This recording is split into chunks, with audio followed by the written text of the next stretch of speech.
Perfect wisdom. With the divisions of the Abhisamilakra.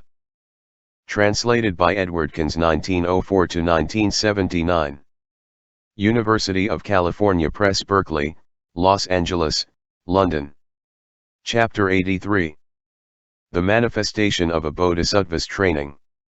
Problems of Training. Thereupon the Bodhisattva Maitreya, the Great Being, said this to the Lord.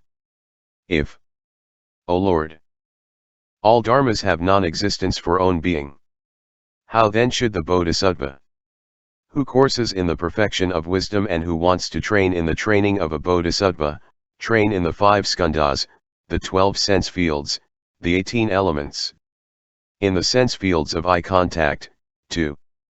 Mind contact, in ignorance, 2. Decay and death, in the truths of suffering, origination, stopping, and the path? How should he train in dharmas which are with or without form, definable or undefinable, resisting or non-resisting, conditioned or unconditioned, with or without outflows, with or without blemish, mean or exalted, inward or outward, seen, heard, known, or discerned, past, future, or present, wholesome or unwholesome, determined or undetermined, associated with the world of sense desire, the world of form or the formless world, belonging to those in training, to the adepts or those who are neither in training nor adepts. How should he train in greed, aversion, pride, ignorance, wrong view, or doubt? How should he train in stinginess or giving, immorality or morality, ill will or patience, indolence or vigour, distraction or concentration, stupidity or wisdom?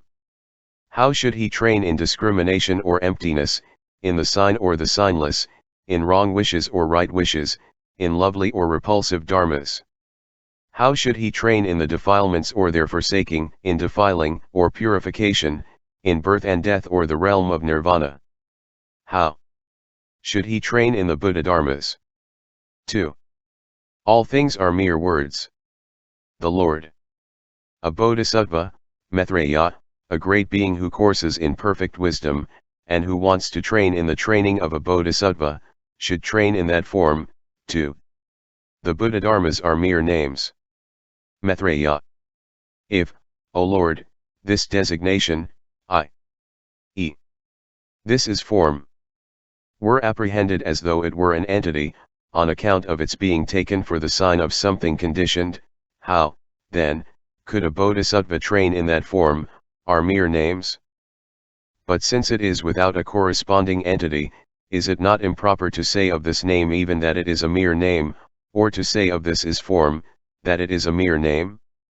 The Lord, as something adventitious, has that designation been added onto that entity which is the sign of something conditioned, i.e., when one says that this is form, and since through that entity which is the sign of something conditioned that name, i.e., form, is followed by the conviction, the assignment, the recognition that it is form, therefore one should know also by this method that as adventitious has that designation been added onto that entity which is the sign of something conditioned, i.e., this is form. What do you think, Maitreya, does someone perhaps have with regard to this entity which is the sign of something conditioned a notion, concept, name, conventional expression, or false belief? Maitreya. So it is. The Lord.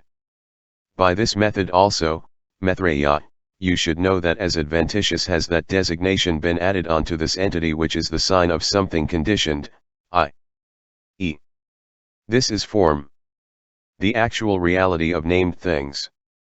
Maitreya.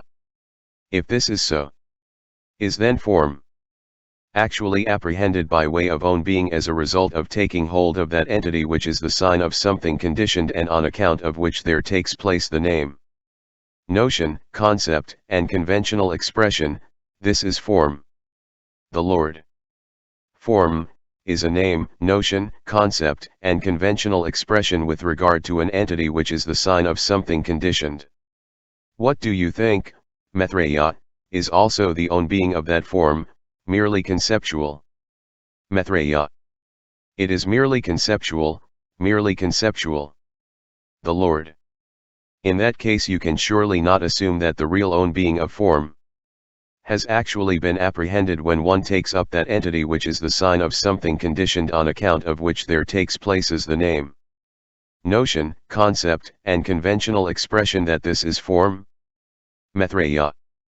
If form are nothing but mere names, notions, social agreements, concepts and conventional expressions, is it not so that their own being is then actually apprehended in the sense that they are nothing but mere names, notions, social agreements, concepts, and conventional expressions? The Lord.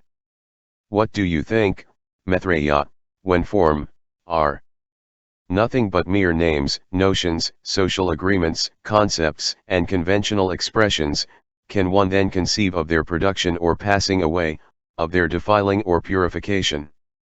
Maitreya. No, O Lord. The Lord. In that case, Maitreya, you can surely not assume that the real own being of form has actually been apprehended. Maitreya. Do then form altogether not exist by way of their own marks? The Lord. That I do not teach. Maitreya. How, then, do form exist? The Lord. Form exist by way of worldly social agreements and conventional expressions, but not in ultimate reality. Maitreya.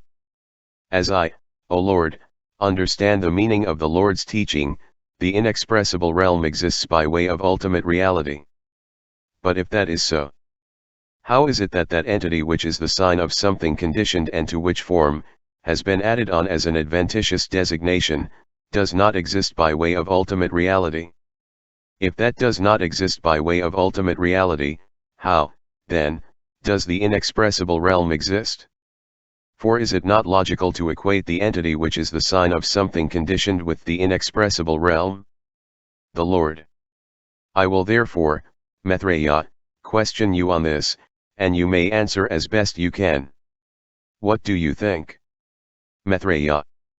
When your wisdom becomes united with the inexpressible realm, do you then on that occasion apprehend the entity which is the sign of something conditioned and to which is added on the adventitious designation that this is form? Maitreya. No, O Lord. The Lord. In this way, also, Maitreya, you should know that that entity which is the sign of something conditioned is neither other than the inexpressible realm, nor not other. And why is this so? If the inexpressible realm were not other than the entity which is the sign of something conditioned and to which an adventitious designation, i.e., this is form, has been added on, then even just now all the foolish common people would enter parinirvana and would fully know the supreme enlightenment. But if the inexpressible realm were other than the entity which is the sign of something conditioned, then even just now that sign could not be apprehended, through which there would be penetration into this inexpressible realm. In this way also, Maitreya, you should know that the inexpressible realm is neither other nor not other than that entity which is the sign of something conditioned and to which an adventitious designation has been added on, i.e., this is form. Maitreya. If, O Lord, the Bodhisattva, the great being, when he proceeds in the wise observation which is in direct contact with the inexpressible realm, does not apprehend that entity which is the sign of something conditioned to which has been added on an adventitious designation, i.e. this is form, is it not so that he apprehends neither something which exists nor something which does not exist?